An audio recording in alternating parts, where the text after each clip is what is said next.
And action. Ron had a question about his gout medicines. Actually about gout, so I thought I'd talk about it. The gout is a crystalline disease. It's a problem where the body, which is supposed to break down xanthine that leads to uric acid and pee it off, it can't do that. It's either presented with a problem where it can't get rid of it via the kidney, or it's breaking down too much, like in leukemia.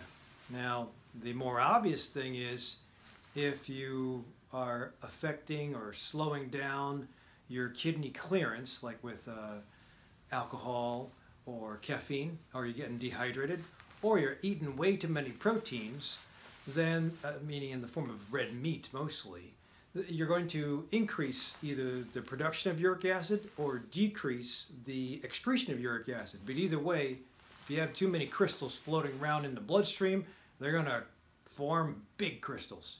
So big crystals cause pain.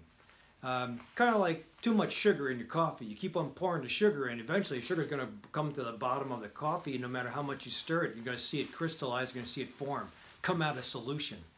So what we sometimes notice is that average American diet, it's pretty high in red meat, pretty high in meat, pretty low in vegetables and grains. So when you have that kind of a problem, you're going to set yourself up for having to break down all those purines from the meat. Certain meats have higher purines than others, but in general, really, because of the cholesterol issue in most Americans, you got to decrease on the red meat anyway. I know some of my paleo guys will want to increase meat, but again, this is not going to be knocking paleo. This is just to be saving a gouty attack. So want to decrease that. If you can increase on your vegetables, your fruits, some grains, then you'll be good. The other thing that common Americans take advantage of, caffeine. Caffeine makes you pee. It's a diuretic, and sometimes diuretics that make you pee make you dry. So even if you just have a little bit of uric acid in the bloodstream that's wanting to leave through the kidneys out into the urine, if you get super dry because you've peed off all your water, the relative amount of the little bit of uric acid and usually a lot of volume of fluid getting down to this, that'll make the relative amount of uric acid enough to crystallize out and form in the joints. Again, a problem. That could also be why alcohol makes you dehydrated and makes a uric acid or a gout attack flare up.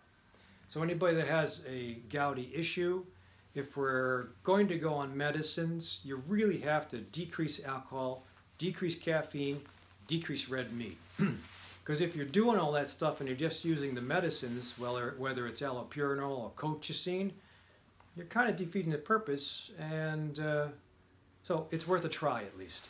If you can't stay away from food, alcohol, or caffeine, that's all right. But we'll try to get that layer of medicine in. If the medicines don't work, maximum dose, then you got to do something with lifestyle.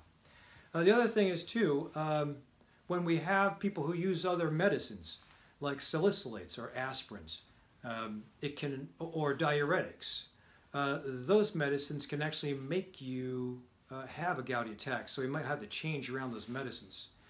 So number one, we try to change around food and alcohol. Number two, we try to change around your medicines. Number three, we try to stay really hydrated, increase the fluids. Runners runners can actually be dehydrated in the summer, especially if they run and they're having alcohol and they're getting dehydrated on the run. Even though you rehydrate and tank up after the run, you have a short amount of time, a couple hours, where you're technically dehydrated. And that could be the start.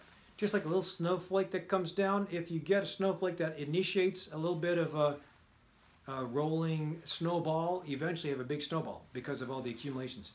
Well, same thing with one little tiny crystal. If you start to solidify that, eventually it just magnifies into a huge crystal, and again, that crystal comes out of the bloodstream into a joint, painful joint. So when you talk to anybody with a gouty attack, when they have an attack, they want it reversed.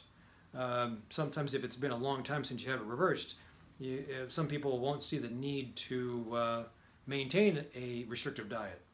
So I try to inspire people to get on a restrictive diet to decrease heart disease, diabetes, and cancer, but gout, the same thing. If you stick with a good diet, alkaline kind of diet, then it decreases your chances for a gouty attack and also decreases your chances for heart attack, diabetes, and cancer anyway. That diagnosis or the theory of alkalinizing everything in your stomach, I don't agree with that. I think every cell in your body is well balanced to maximize on pH and keep you at a certain amount within milliseconds. So your body's got a really good way of balancing out pH. Eating a mostly alkaline diet, meaning less red meat, higher vegetables, higher plants, has always been a source. I mean, it decreases all causes of mortality. Mediterranean diet decreases all causes of mortality. And we'll blame it on a couple things in the Mediterranean diet, but it's usually a healthy diet that you don't find in America. Standard American diet increases all causes of mortality. So your choice, either follow standard American diet, bad, or change over to Mediterranean diet, good. So I'm not going to get into Mediterranean diet, but a whole food, mostly plant-based diet. Other things you might want to do if you have an attack, I can give anti-inflammatories. You can pick up anti-inflammatories over the counter. Motrin, Advil, Aleve, naproxen, ibuprofen, all those are over the counter. I like using anti-inflammatories that are protective to the stomach somewhat. That would be Mobic, Relifen, Etodolac. Those three have been used even since the 90s with decreased COX-2 kind of properties with less chances for ulcers or stomach upset. If they don't work, an anti-inflammatory doesn't work, then we go to the bigger anti-inflammatories. So when non-steroidals don't work, we use steroids. Prednisone has always been a rescue for a lot of folks with inflammation. Prednisone burst, 5 days, 7 days, high dose, and then you pull off. Hopefully it will decrease that trigger and return the joint back into a non-inflammatory state. During that time, you still have to mind your P's and Q's as far as diet, alcohol, caffeine restrictions, and you have to decrease your activity. Now, decreasing the activity to the joint that's irritated will help. Getting off of the big toe or the knee that's painful will help with crutches. But beforehand, that preemptive strike is always going to be keeping mobile, exercising, keeping the body healthy. So proper diet, proper exercise, always healthy. Hydration, always healthy. If the medicines of anti-inflammatories and steroids don't work, then we have allopurinol or colchicine in the United States. Those two medicines are pretty decent. Anybody that has recurrent attacks, it's best to just be on those medicines. Has a maintenance. So sometimes you can use them for acute, sometimes not, but a maintenance dose while you're working to change your own lifestyle. There is a rare case of Leishman-Nien's disease that might be present, but I haven't seen that except for textbooks, so you should always be looking out for that. Again, the rare things I would probably not worry about. The common things, food-induced, decreased activity-induced, alcohol-induced, and or medicines-induced, those are more common. Sometimes what happens too is if you have a trauma like a sprained ankle, the inflammation from the trauma can actually trigger not only inflammation from the sprain, but a gout attack on top of that. So two things on top. An infection, dehydration, high sugar diet, that's also inflammatory. Diabetes can all trigger a gouty attack as well. Why? It's probably related to the amount of inflammation and the sludge slowing of the clotting possibilities of blood. So anything that's anti-inflammatory, helpful. Anything that's pro-inflammatory, not helpful. Natural remedies, you can sometimes get tart cherry juice on a regular basis during the acute attack to decrease your gouty attack by decreasing uric acid. It can't be sweet, and it probably won't be working well if you take black cherries, so it has to be tart cherry juice. I like it in cherry juice. I like to have my patients do at least a shot glass worth 3 times a day. I send them to Fruitful Yield, and there's a white bottle. I forgot the name of it, but works well, tastes pretty decent. Keep it in the fridge. You can use it forever. And to maintain, I just usually have my patients do 1 shot every day in the morning with their breakfast, in addition to cutting back on proteins, in addition to increasing vegetables and fruits. So as far as fruits are concerned, you can't just do plants and do mostly fruits because that'll also be high fructose. Again, you want to keep the amount of sugar, and the type of your meal has a low glycemic index type of meal. Other things you can do are stinging nettle tea. Sometimes stinging nettle tea daily will be helpful for preventing, or when you have an acute attack, I'd say 3 times a day. The downside for stinging nettles, there isn't any downside. I just continue it. The taste, I don't like the taste.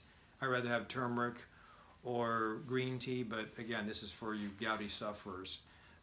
Sometimes you can also see a homeopathic doctor for homeopathic pellets. There are certain pellets, depending on the disease process and or the symptoms, that you really have to get Q&A from your homeopathic practitioner. Lycopodium is pretty decent, and collubrium sometimes works too, but again, it depends on your symptoms. Homeopathic pellets are usually 5 pellets 3 times a day during the acute attack. But again, I wouldn't go to Whole Foods and just go down the line and see which one you want to take, because the amount of the concentration is very user dependent. So seek out somebody that practices homeopathy. And finally, staying active is very important. Getting a good night's sleep, very important. Staying away from tobacco, smoke, inactivity, and obesity, if you can, very important. All those things are normally important to keep you alive and disease-free anyway, but hopefully this helps. So, Ron, get on the medicines, but please try to change your own life, and we'll see if we can decrease your attacks in the near future.